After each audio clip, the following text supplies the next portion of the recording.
మీ దయలో మమ్మల్ని జ్ఞాపకం చేసుకోండి. సేవకులను బలపరచండి, సేవకురాండ్లను బలపరచండి. సమస్త శరీరం రక్షించి వెలిగించు నాయన. వాక్యం వింటున్న ప్రతి కుటుంబాన్ని బాగు చేసి రక్షించి వెలిగించండి. యేసు నామములో అడుగుచున్నాను పరమ తండ్రి, ఆమేన్. ఒక దైవజనుడు కన్నులు మంచిగా కనబడుతున్నాయి, మంచిగా చూస్తున్నాడు, మంచిగా నడుస్తున్నాడు, కన్నులు చక్కగా కనబడుతున్నాయి. ప్రార్థన చేసుకుంటున్నాడు, ధర్మశాస్త్రాన్ని చదువుతున్నాడు, చదివిని పాటిస్తున్నాడు, దేవుణ్ణి అడుగుతున్నాడు. యుద్ధానికి వెళ్ళాలంటే దేవుణ్ణి అడుగుతున్నాడు, జయిస్తానా లేదా అని అడుగుతున్నాడు. నువ్వు జయిస్తావు అన్నప్పుడు యుద్ధానికి వెళ్తున్నాడు, జయిస్తున్నాడు. ప్రజలందరూ దేవుడే అతని ద్వారా యుద్ధాలు చేస్తున్నాడు, దేవుడే నడిపిస్తున్నాడు, ఈ రాజు అభిషిక్తుడు అని చెప్పేసి ప్రజలందరూ మాట్లాడుతున్నటువంటి పరిస్థితులు. ఎందుకు ఆయనకి ఒక బాధ అయితే మనసులో ఉంది, ఒక బాధ వెంటాడుతుంది. ప్రజలను మెచ్చుకోవచ్చు, నీ పక్షాన్ని నేను యుద్ధాలు చేయవచ్చు, నీ బాహు నాకు విజయాన్ని కలుగు చేయొచ్చు, కానీ నా మనస్సులో నా ప్రాణం కలవరపడుతుంది. నీవిచ్చే మాట నాకు కావాలి. నా కన్నులు నీ వైపు చూస్తున్నాయి, నీ వాక్యం వైపు చూస్తున్నాయి. దుప్పి నీటి వాగుల కొరకు ఆశిస్తుంది, నేను నీ కొరకు ఆశిస్తున్నాను. నా జీవితం, నా పరిస్థితి అంతా మార్చగలిగిన వాడవు, మార్చేస్తావు. ప్రజలను మెచ్చుకోవచ్చు, ప్రజల దృష్టిలో నేను మంచివాడిగా ఉండొచ్చు, నీవు నా పక్షం ఉండొచ్చు, కానీ నాకు ఒక వేదన కలుగుతుంది, ఒక బాధ కలుగుతుంది. చక్కగా ప్రపంచాన్ని చూస్తున్నా నేను, కానీ నా మదిలో ఒక కోరిక ఉంది. ఏంటంటే, నీ ధర్మశాస్త్రములో ఆశ్చర్యమైన కార్యములు చూసినట్లు నా కన్నులు తెరువు. ప్రార్థన చేశాడు. కళ్ళు బాగానే కనపడుతున్నాయి కదా, మరి కళ్ళు తెరవమంటున్నాడేంటి? అసలు కళ్ళు ఎప్పుడు పోయినామని ఆది కాండములు చూస్తే, ఆది దంపతులు ఇద్దరు ఒకప్పుడు చిన్న పిల్లల వలె సిగ్గు ఎరగక ఆత్మ సంబంధమైన కన్నులతో దేవుని స్తుతిస్తున్నాడు. ఇప్పుడు చిన్న పిల్లలు ఉన్నారు, వాళ్ళకి వస్త్రాలు వేసుకోవటం ఏంటో తెలియదు. ఓ సంవత్సరం పిల్లలకి 6 నెలల పిల్లలకి ఏం తెలుస్తుంది అసలు? అటువంటి మనసు, అటువంటి స్వభావం దేవుడు వారికి అనుగ్రహించాడు.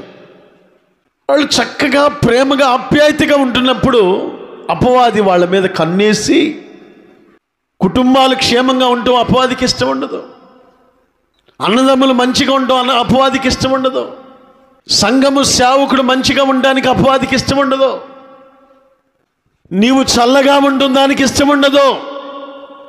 నాశనం చేయటానికి వస్తాడు వాడు, దోచుకుంటానికి వస్తాడు దొంగ. వాడు దొంగ, మొదటి నుంచి దొంగే.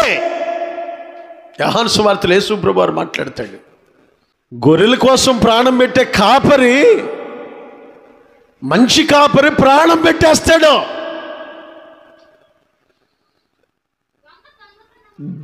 దొంగతనమును, హత్య, నాశనము చేయుటకు వస్తాడు, దేనికి రాడు.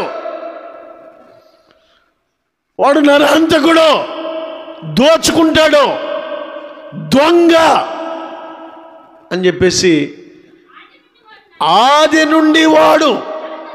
యోహాను సువార్త 8:44 ఉంది అతని గురించి. చూడండి మాట, చెడగొట్టేవాడు. క్షేమంగా ఉండటం, చల్లగా ఉండటం, ప్రశాంతంగా ఉండటం ఊరుకోడు. అటువంటి మనుషులు కూడా ఉంటారు. పక్కన వాళ్ళు ఇల్లు కట్టుకుంటే గొనిగే వాళ్ళు ఉంటారు. ఇల్లు కట్టుకునేది వాళ్ళు, కష్టపడేది వాళ్ళు, చేసుకునేది వాళ్ళు, వీళ్ళు గొనుగుతూ ఉంటారు. నాకు అర్థం కాదు. వాళ్ళు మంచి బట్టలు వేసుకున్నారని వీళ్ళు గొనుగుతారు. వేసుకుంది వాళ్ళు కదా, వీళ్ళు గొనగటం ఏంటి? మనస్తత్వాలు మంచి కాదు. చక్కగా పిల్లల తల్లులు ఆనందంగా బయటకు వెళ్తున్నారు, చూడు ఎట్ట వెళ్తున్నారు, ఎగేసుకుంటూ పోతున్నారు వీళ్ళు. ఈ పక్కనున్న వాళ్ళ మాటలు అసలు భరించలేవండి బాబు, భయంకరంగా ఉంటుంది మాట. నీ పిల్లల్ని నువ్వు రెడీ చేసుకున్నావు, నీ కష్టార్జితం నువ్వు వస్త్రాలు కొనుక్కున్నావు, నీ ఇల్లు కట్టుకుంటున్నావు, నీ వాహనాలతో నువ్వు వెళ్తుంటే పక్కెంటోళ్ళు కొనుక్కుతావేంటి? నీ ఆహారం నువ్వు తింటే అటు తింటున్నారో చూడండి అంటే నీ ఇంట్లో నువ్వు తింటే అంటే వీళ్ళు ఈ మనస్తత్వం ఏంటి? దోచుకునేవాడు, దొంగ, వారవలేనివాడు, నరహంతకుడు. అసలు సత్యమే లేదు, అసలు సత్యమే లేదు. చక్కగా ఆ దంపతులు ఇద్దరు చిన్నపిల్లలాగా ఉన్నారు. ఉండగానే వచ్చింది వాళ్ళ దగ్గరికి వచ్చి వాళ్ళని నాశనం చేయటానికి. ఇద్దరు దగ్గరుండే కుదరదని ఒకదాన్ని ఒంటరిగా చూసి ఇక చక్కగా మాట్లాడడం, మాట కలిపింది. కొంచెం మీరు చెవులు కోసుకుంటారు కదా ఏదన్నా ఒక మాట చెప్పేటప్పుడు, మీరు ఇంట్రెస్ట్గా ఉంటుంది మీ కలయిక. మాకు అంత ఉండదు, ఏంటనుకుంటాం. ఇద్దరు ఉన్నారంటే చాలేక ప్రపంచం వచ్చేస్తుంది అక్కడికి. స్వభావం అలాంటిది, మంచి శుతిమెత్తని స్వభావం దేవుడిచ్చాడు. మనం ఏం చేద్దాం? వచ్చింది, వచ్చి ఎంత మాట కలుపుతుంది. ఏంటి ఇట్లా ఉన్నారు, అట్లా ఉన్నారు, ఏంటి దేవుడు ఏం చెప్పాడు మీతో, దేవుడు ఏం చెప్పాడు అని చెప్పేసి మాట్లాడితే, మాకు చెట్లన్నిటి గురించి చెప్పాడు, ఫలాల గురించి చెప్పాడు. ఇది ఈ తోటలో మధ్యలో ఒక చెట్టు ఉందంటండి, ఆ చెట్టు ఫలం మాత్రం తినొద్దన్నాడు అని మొదలేసింది. తినొద్దన్నాడా? ఎందుకని? ఆ ఫలం తింటే మేము చచ్చిపోతామంట. చచ్చిపోతారా? చావనే చావరు, ఎందుకు చేస్తారు మీరు అంటుంది అది. అప్పుడు ఆమె ఏం చేసిందంటే ఆ మాటలకు పడిపోయి చందానికి ఆ ఫలం అంట అప్పుడు కళ్ళకి అందంగా కనిపించిందంట. అది కోసుకొని తిని తన భర్తకిచ్చి ఆయన కూడా తిన్న తర్వాత వాళ్ళ కళ్ళు ఏమైందో చూద్దాం. 3వ అధ్యాయం 7వ వచనం, ఆదికాండం 3వ అధ్యాయం 7వ వచనం.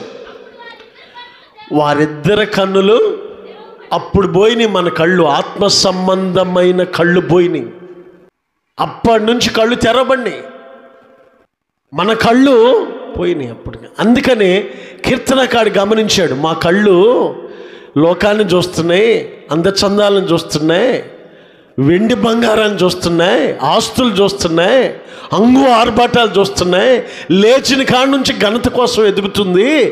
నా కళ్ళు తెరవకపోతే నేను మోసపోతా. ఆత్మ సంబంధమైన కన్నులు నాకు కావాలి. నీ ఎదుట నేను పాపము చేయకుండానట్లు నా కళ్ళు నీ వైపు తిరగాలి. 119వ కీర్తన 37 చదువు. వ్యర్థమైన వాటిని చూడకుండా నా కన్నులు త్రిప్పాయి. ఇదిగో ఆ రోజున ఆది దంపతులు కళ్ళు తెరవబడి అనవసరమైన చూసి అనవసరమైన ఆర్భాటాలకు పోయి జీవితాలు శాపంగా మార్చుకున్నారు. వారి నిమిత్తం భూ శపించబడింది, కష్టాలు పాలయ్యారు, కన్నీళ్ళ పాలయ్యారు, శ్రమల పాలయ్యారు. గనుక ఇప్పుడు నేను ఇవన్నీ చూస్తున్నాను ప్రభా, నువ్వు ఇచ్చేయన్నీ చూస్తున్నా, కానీ నాకు మనశ్శాంతి లేదు. కారణం ఏంటంటే నా కళ్ళు నీ వైపు తిరగాల. ఈ కళ్ళు పోయినా, ఈ చూపు పోయిన పర్ల ఆత్మ సంబంధమైన చూపు నాకు అనుగ్రహించు. ఈ చూపు ఉంటే మేము ఏం చేస్తున్నామో మాకు తెలియదు, ఎక్కడి నుంచి ఉన్నామో తెలియదు, ఏం మాట్లాడుతున్నామో తెలీదు. ఒక మత్తు ఉంటుంది. ఆ మత్తున్నప్పుడు మనిషి కళ్ళు కమ్మినప్పుడు తల్లిని ఏం మాట్లాడుతున్నామో, పిల్లని ఏం మాట్లాడుతున్నామో, కుటుంబాన్ని ఏం మాట్లాడుతున్నామో, మనం ఎలా ప్రవర్తిస్తామో మనకు తెలియదు. నేను ఉదాహరణకు ఒక మాట చెప్తాను. నేను యోహాను సువార్తకి వెళ్ళిపోదాం, చివరిలోకి వెళ్దాం. యేసు ప్రభువారు శిష్యులు ఎత్తుకుంటే ఎక్కడికో వెళ్ళాడు. వాళ్ళు అక్కడికి వాళ్ళతో పాటు పేతురుతో పాటు కొంతమందిని తీసుకుపోయాడు. ఆ నావలో చేపలు పట్టడానికి వెళ్ళాడు. చేపలు పడ్డానికి వెళ్ళి ఆయన పరిస్థితి ఎట్టుందో తెలుసా? అసలు వస్త్రాలే లేవు ఆయనకి. ఆయన పరిస్థితి ఎట్లా ఉంది? అప్పుడు యేసు ప్రభువారు కుడివైపు వేయమన్నప్పుడు చేపలు దొరికినాయి. చేపలు దొరకగానే ఆ పక్కనున్న శిష్యుడు సైగ చేశాడు, ఆ బాబు ఆయన వచ్చి చెప్పినవాడు పునరుద్ధానుడైన క్రీస్తు యేసు ప్రభువారు, పేతురు, సీమోను, యేసు ప్రభువారా అని కేకేసీలకే అప్పుడు తెలిసిందంట ఆయన నాకు బట్టలు లేవని. ఎవరికి? సీమోను పేతురికి బట్టలు ఇవ్వన్న సంగతి అప్పుడు తెలిసి ఎగిరి దూకుతాడు నదిలోకి. మరి అప్పుడు దాకా వీళ్ళందరూ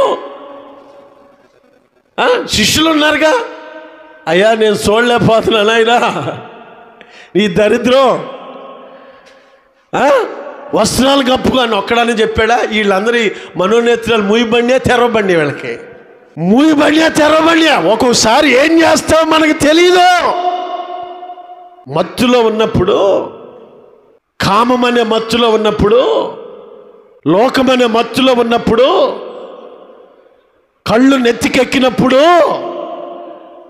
తల్లితో ఎలా మాట్లాడతాం తెలీదు, కూతురుతో ఎలా మాట్లాడతాం తెలీదు, సమాజంతో ఎలా మాట్లాడతాం తెలీదు. కన్నులు మూయబడతాయి. వాడు కళ్ళు తెరిచినప్పుడు అర్థం. చాలామంది ఎప్పుడు కళ్ళు తెరవబడుతున్నాయి అంటే ముసలోడై కాళ్ళు ముందుకు వచ్చినా తెరవబడి అయ్యయ్యో నేను పాడు చేసుకున్న నా పిల్లలకి నేనేం చేయలేకపోయా, వీళ్ళకి ఏం చేయలేకపోయా. ఇప్పుడు మాట్లాడితే కుదిరిద్దా? అప్పుడు కళ్ళు మూసుకొని ఇప్పుడు తెరిచావా? వయసులో ఎలా పడితే అలా ప్రవర్తించి పిల్లల వయసు వచ్చిందాక డాడీ నాకు ఇది నాకు అది అన్నప్పుడు అయ్యయ్యో నేనేం చేయలేకపోయానమ్మా, అప్పుడు మూయబడి కళ్ళు. ఇప్పుడు తెరుచుకున్నావా? ఎన్ని సంవత్సరాలు తెరుచుకున్నావు? ప్రపంచ నటనలో మునిగిపోయావా? నీ దాహం కోసం మునిగిపోయావా? నీ కుటుంబం ఉందని, నీకు కుమారులు ఉన్నారని, నీ కుమార్తె ఉన్నారని కనులు మూయబడితే ఎవరేం చేస్తారు? నీ కుటుంబం నీ ఇష్టం, నీ భార్య నీ ఇష్టం, నీ పిల్లలు నీ ఇష్టం. కానీ ఒట్టి చేతులతో చివరికి మిగిలిపోయి వాళ్ళు తిడుతుంటే తలంచుకునే పరిస్థితికి వస్తాం చూసాం మనం. నాశనం చేశారు వయసులో, కన్ను మిన్ను కానకుండా చేశారు, మమ్మల్ని అన్యాయం చేశారు అని పిల్లలు తిడుతున్నప్పుడు తలంచుకొని మౌనంగా అప్పుడు గొర్రె పిల్లలాగా ఉంటాం. ఒకప్పుడు తోడేలాగా ఎగబడ్డాం. ఇప్పుడు తెరవబడి కళ్ళు తెరవబడి కాళ్ళు ముందుకు వచ్చి కళ్ళు వెనకపోయి నాకేం చేస్తాడండి మనిషి? వయసులో కష్టపడకుండా వయసులో మత్తుందని మత్తులో మునిగిపోయి స్వేచ్ఛానుసారంగా మనోనేత్రాలు మూసుకుపోయిన మనిషి ఏం చేస్తున్నాడు తెలియదు. తర్వాత పిల్లలు ముందేసుకొని ఏడుతుంటే ఏమన్నా ప్రయోజనం ఉందో చెప్పండి? ఏడుపు తప్పితే ఏమన్నా ఉందా వాళ్ళకి ఇచ్చేది? అందుకనే వయసులో ఉన్నప్పుడే నీవు తేజరిల్లాలన్నా, నువ్వు ఆరిపోవాలన్నా వయసులోనే. నీ యమనాన్ని కాపాడుకునేవాడు ధన్యుడు, నీ ఆశలు కోరికలు కాపాడుకునేవాడు ధన్యుడు. నీవు ఇప్పుడు వయసులో ఉండి పస్తులుండి కష్టపడితే నీ పిల్లలకి ₹1 సాపై వెనకేస్తావు. అది లోక సంబంధమైన సామెత. కానీ ఆత్మ సంబంధంగా ఏమంటున్నాడు ఆత్మదేవుడు? సమయం ఉన్నప్పుడు నీకు అవకాశం ఇచ్చాను కానీ నీవు ఎరగకపోయావు. ఆ తర్వాత వెదికాడు, ఎంతో శ్రద్ధతో వెదికాడంట. ఇంకెందుకు దొరికింది? శ్రద్ధతో వెదికాడంటే ఏప్రిల్ రాసిన పత్రికలో శ్రద్ధతో ఒక ఆయన ఎదికాడు. 13లోనా 12లో 12-17 ఏసావు. ఆ తర్వాత వయసులో ఉన్నప్పుడు కన్ను మిన్నగాలక తల్లిదండ్రులు చెబుతున్న వెళ్ళ రే ఆ పిల్లని చేసుకోవద్దురా అంటే నాకు అదే కావాలా, ఆయన చేసుకోమాక నాకు ఆడే కావాలా, నేను చస్తా. సావు. తర్వాత కళ్ళు తెరిస్తే ఉపయోగమే లేదు. ఇప్పుడు ఇస్సాకు మొత్తుకుంటున్నాడు, రెబెకా మొత్తుకుంటుంది, ఈ కోడల వల్ల నా మనసుకి ఉపయోగమే లేదురా రే అని కేకలేస్తున్నాడు. తల్లిదండ్రులు కేకలేస్తున్నారు, ఏం భార్య అని చేసుకున్నావురా, ఏంట్రా నా కర్మ, మేము వద్దన్నా కొందికి దాన్ని నేను చేసుకున్నాం. అప్పుడు కళ్ళు తెరవబడలా, నార్మలే నా భార్య మంచిదే అనుకున్నాడు. తర్వాత తల్లిదండ్రులు బాధ పెడుతుంది, ఇంకో హామం చేసుకుందామని ఇంకో హామం చేసుకున్నాడు. అది బాధ పెట్టింది. చేసుకున్న వాళ్ళు బాధ.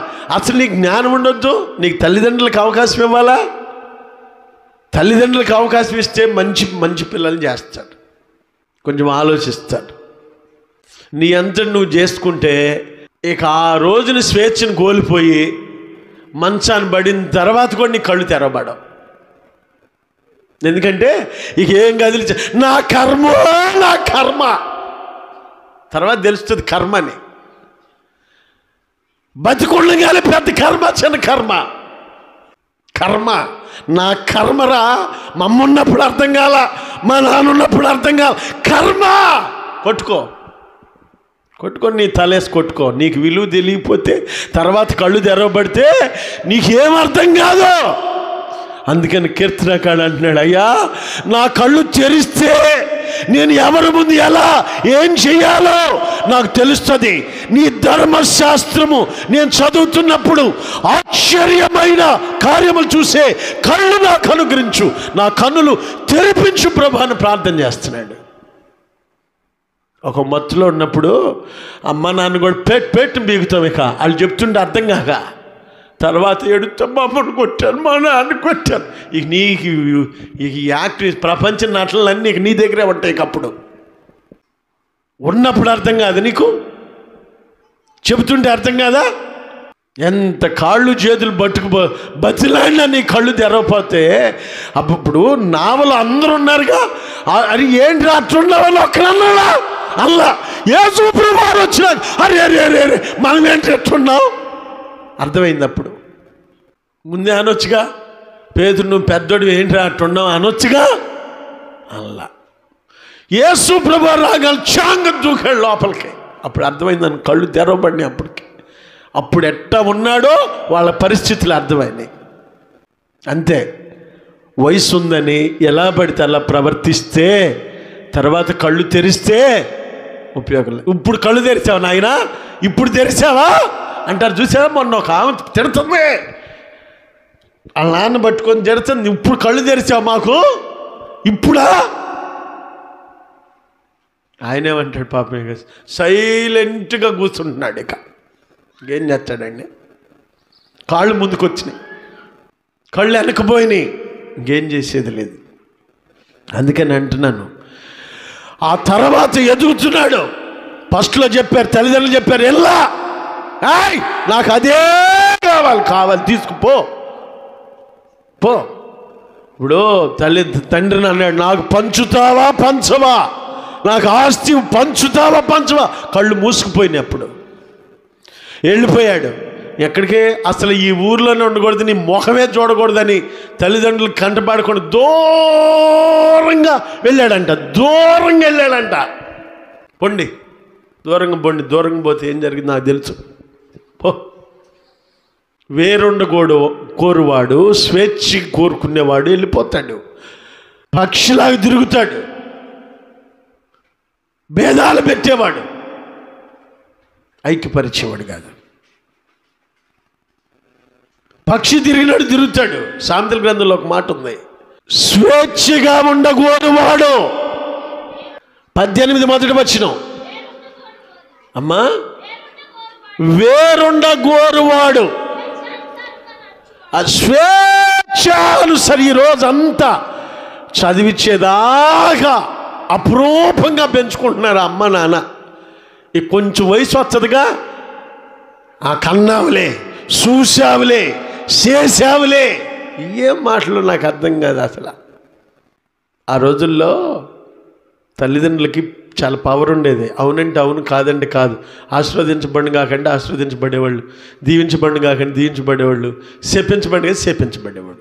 యాకోబు అంతేకి శపించింది, దీవించాడు, చెప్పింది. ఈ రోజుల్లో కూడా తల్లిదండ్రులకి అదే వాక్చాతుర్యం ఉంటే దెబ్బకి చేస్తారు వీళ్ళంతా. పిల్లలు చచ్చిపోతారండి. ఎందుకంటే వీళ్ళు చేసే పనులు అట్టున్నాయి. వీళ్ళ ప్రవర్తన ఏంటో, వీళ్ళ విధానాలు ఏంటో, ఆప్యాయతలు, అనురాగాలు గుర్తుంచకపోతే ఎట్లండి? 20 సంవత్సరాలు 25 సంవత్సరాలు కంటికి రెప్పలాగా పెంచుకున్నటువంటి తల్లిదండ్రులకి విలువ ఇవ్వనోడు నీకు ఎందుకు సమాజంలో విలువ ఉంటుంది? తల్లిదండ్రులకి ఎంత విలువిస్తే నీకు అంత విలువ ఉంటుంది సమాజంలో. చప్పట్లు కొట్టి గట్టిగా ప్రైజ్ ది లార్డ్. సమాజంలో అంత విలువ ఉంటుంది. వాళ్ళ నీచంగా చూస్తే ఇక నిన్ను కూడా నీచుడే చూస్తాడు. ప్రజలంతా దూరంగా వెళ్ళాడు, అయిపోయింది. మనోడు ఎక్కడికో బతుదామని పోయాడు, ఆ బతుదేరు పోయింది. వేషలు ఇష్టం వచ్చింది దాంతో తిరిగాడు. తిరిగి తిరిగి తిరిగి తిరిగి అసహ్యం అయిపోయింది. ఇక ఈ బ్యాచ్ ఉండదుగా, ఈ బ్యాచ్ ఏ బ్యాచ్? వాళ్ళని చెడగొట్టే బ్యాచ్ ఉంటుంది ఒక బ్యాచ్. ఆ బ్యాచ్ కూడా డబ్బులు లేవని, డబ్బులు అయిపోయినాయని ఒక్కొక్కడు జారుకుంటూ పోయాడు. స్నేహితులు వీళ్ళు జారుకుంటూ పోయారు. వీడు ఒక్కడే మిగిలాడు. మిగిలిన తర్వాత బుద్ధి వచ్చిందంట, మంచి బుద్ధి వచ్చిందంట. బుద్ధి గడ్డి తిని వచ్చిందంట, ఇప్పుడు వచ్చిందంట బుద్ధి. అక్కడ ఏమనుకుంటున్నాడు? చదువుతారు ఒకసారి లోకసువార్త 15. చదువమ్మా. ఏమొచ్చింది? కళ్ళు ఇప్పుడు తెరవబడినాయి. ఇప్పుడు తెరవబడి నా బ్రతుకే ఘోరమాయే, పరిస్థితులే భారమాయే, నా బ్రతుకే ఘోరమాయే. ఎందుకమ్మా? ఎందుకు ఘోరమైందని కూర్చొని చెప్తే ఒకప్పుడు అబ్బో ఇప్పుడు తెరుచుకున్న కళ్ళు కుదరదు. ఇక ఒకప్పుడు కుదరదు, ఒకప్పుడు అని మళ్ళీ చెప్పమాక నాకు. ఎందుకంటే ప్రభు ఇచ్చింది విలువైనటువంటి జీవితం మరలా రాదు. ఇప్పుడు 20 సంవత్సరాలు రమ్మంటే వస్తాయా? 20 సంవత్సరాలు ఉన్న దానిగా ఉండాలని జుట్టుకు రంగేసినంత మాత్రాన్ని 20 సంవత్సరాలు వస్తాయా? మూతికి రంగేసినంత మాత్రాన్ని 20 సంవత్సరాలు వస్తాయా? రావు. ఆ వయసు దేవుడిచ్చిన అమూల్యమైన వయసు. నీకు 25 సంవత్సరాలు దేవుడిచ్చిన అమూల్యమైన వయసు నీకు. మనం ఏం చేస్తున్నామో, ఏం మాట్లాడుతున్నామో, ఏం ప్రవర్తిస్తున్నామో మనకు తెలియపోతే ఎట్లా? కనులు మూయబడి ఆ రోజున కనులు పోయినాయి.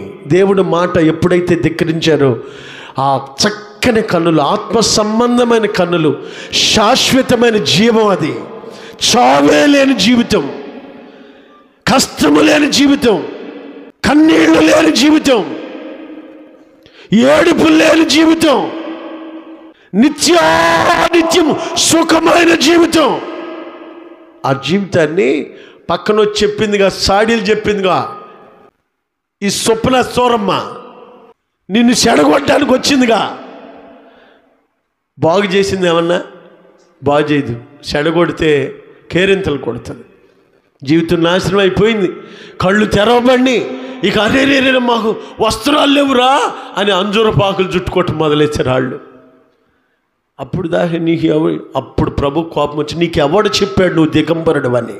కడుపు మండిపోయింది దేవునికి. ఎవడరా నీవు దిగంబరుడు అని చెప్పింది? ఎవడో? నేను తినొద్దన్న పళ్ళు తినమంది ఎవడు? ఇంకేం చేస్తాను? నువ్వు మాట్లాడినప్పుడు, నువ్వు వస్తున్నప్పుడు మాకు సిగ్గుగా ఉంది, మేము చెట్టు చాటుకి వెళ్ళిపోయామని వాళ్ళు చెప్తున్నారు.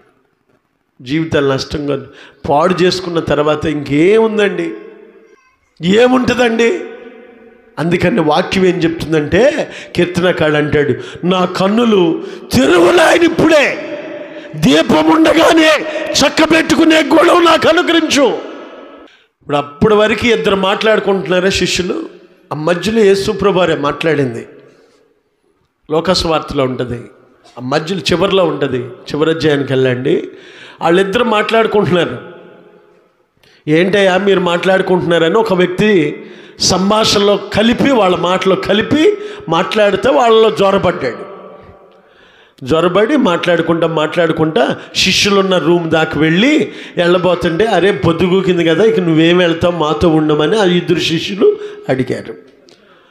వచ్చి ఒక రొట్టె ఉందా అంటే ప్రార్థన చేసి రొట్టె ఇచ్చిన వెంటనే వాళ్ళకి ఏం కలిగింది? ఇప్పుడు తెరవబడిన వెంటనే యేసు ప్రభువు వెళ్ళిపోయాడు. ఇక కన్నులు తెరవబడిన. అప్పుడు అనుకుంటున్నారు, మధ్యలో మాట్లాడుతున్నప్పుడు మన అంతరంగాలు మండలేదా? ఆయన మాట్లాడుతుంటే మనకు అర్థం కాలేదురా? అంతరంగం మండుతూనే ఉంది, నేను గ్రహించలేదు అంటున్నాడు. చూడండి ఆ మాట చదవండి ఒకసారి. రెఫరెన్సు లూకా సువార్త 24:32 వచ్చిన. అప్పుడు వారు త్రోవలో మనతో మాట్లాడుచున్నప్పుడు, లేఖనములు మనకు బోధపరిచినప్పుడు, మండినప్పుడు మనకు అర్థమైద్దమ్మా? అర్థం అవ్వదు. ఇప్పుడు యేసావుని తల్లిదండ్రులు 2 తిడుతున్నారు, అరే ఎందుకురా మమ్మల్ని ఏడిపిస్తున్నావు, మమ్మల్ని చంపేస్తున్నావురా, ఏంట్రా నువ్వు చేసేది, నీకు అర్థం కావట్లేదురా. వీళ్ళు చావు మీదకి వచ్చిన దీంతో ఇసిగిపోయానని రాసింది. రెబెకా ఏమని రాదు తెలుసండి? కోడల గురించి, రెబెకా కోడల గురించి ఏమన్నా తెలుసండి? మరియు రెబెకా ఇస్సాకుతో కుమార్తెలు ఎంతమందిని పెట్టాడో మరి.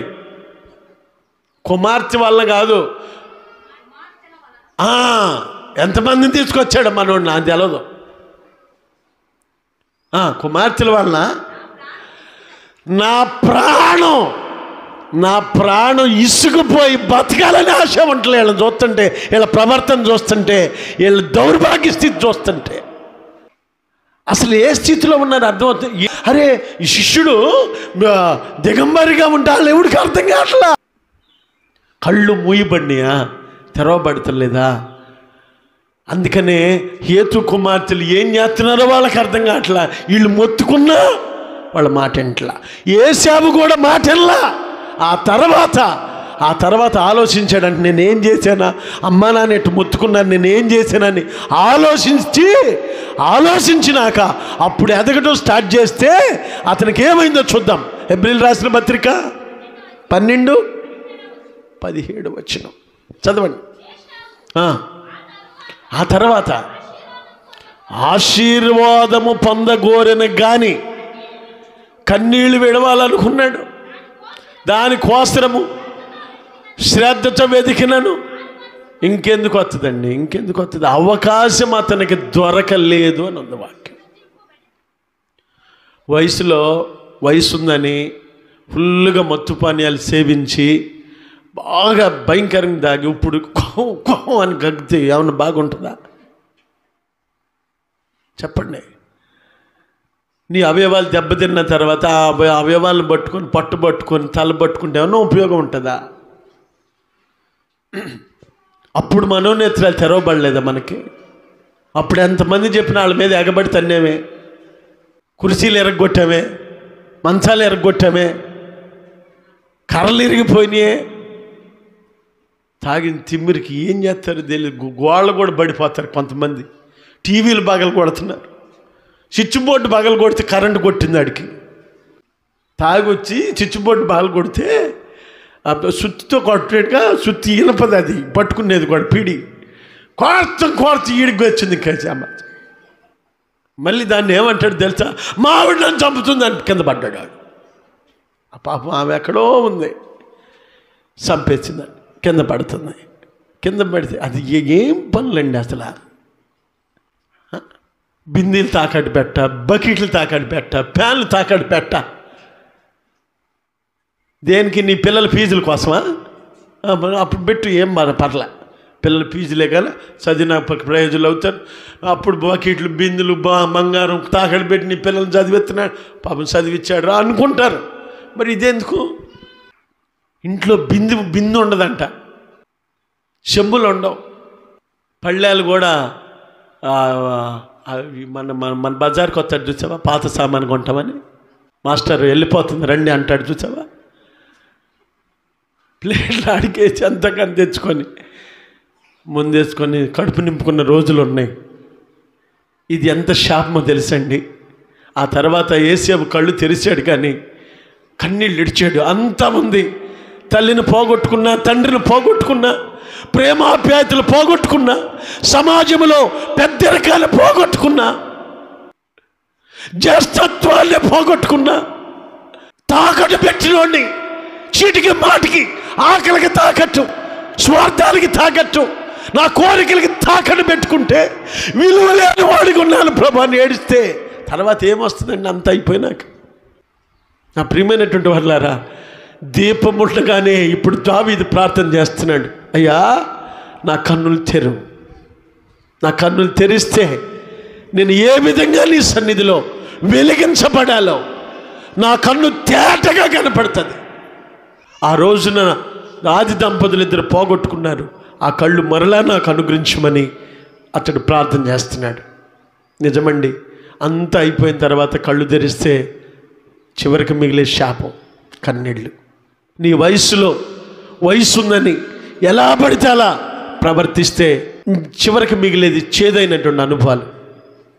సమాజంలో విలువ ఉండదు, సమాజంలో నీకు పేరుండదు, ఆస్తులు అన్నీ సంపాదించుకోవచ్చు కానీ విలువ లేదు.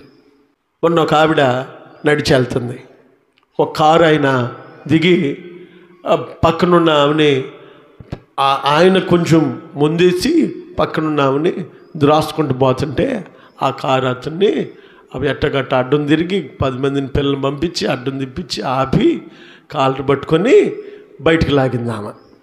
ఆయన బాగా ఉండవాడు, ఆ ఊరు మనిషే, బాగా ఉండవాడు. నేను ఎవరినో తెలుసా అంటున్నాడు ఆమెతో. అని నువ్వెవడు అయితే నాకెందుకురా, నీకు ఎన్నుంటే నువ్వు తింటావురా, నీకు బంగారం నువ్వు తింటావురా, నీకు బిల్డింగ్లు ఉంటే నువ్వు కట్టుకుంటావురా, అసలు నన్ను ఎందుకు శాపం చేసి నన్ను ఎందుకు నీ కారుతో గుద్దెత్తున్నావు, నన్ను నీకెంతుంటే ఎవడు గౌరవిస్తాడు, రారా బయటకు అని తీసి పడేస్తుంది. అబ్బా అనిపించింది. గౌరవం ఉందా ఏమన్నా? చేతి నిండా ఉంగరాలే, మెన్ నిండావా అదే, గౌరవం ఏమనుందా? విలువ ఉంటే సరేలయ్యా పోనేలే, చూడలేదులే, మంచి మనిషి అయితే ఎవరేమన్నారు. ఒకవేళ పొరపాటు అయితే ఆ మంచి మనుషులను మాట్లాడే విధానం వేరుగా ఉంటుంది. గుద్దింది కాకుండా నేను ఎవరో తెలుసు అంటే ఏంటంటే పరిస్థితి. జాగ్రత్త. ఈ రోజున నువ్వే మత్తులో ఉన్నావు, ఆ మత్తు విడిపోవును గాక, మనోనేత్రాలు తెరవబడును గాక.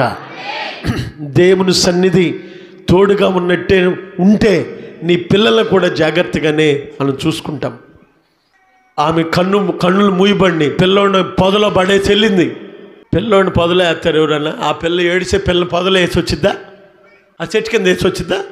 ఏడుతుందని కన్నులు మూయబడితే పిల్లని ఆడబడితే ఆడబడేస్తారు. మొన్న బస్ స్టాండ్లో చిన్న పిల్లోడికి పొట్లం ఏదో తినే పొట్లం ఇప్పించి ప్రియుడితో వెళ్ళిపోయిందామా.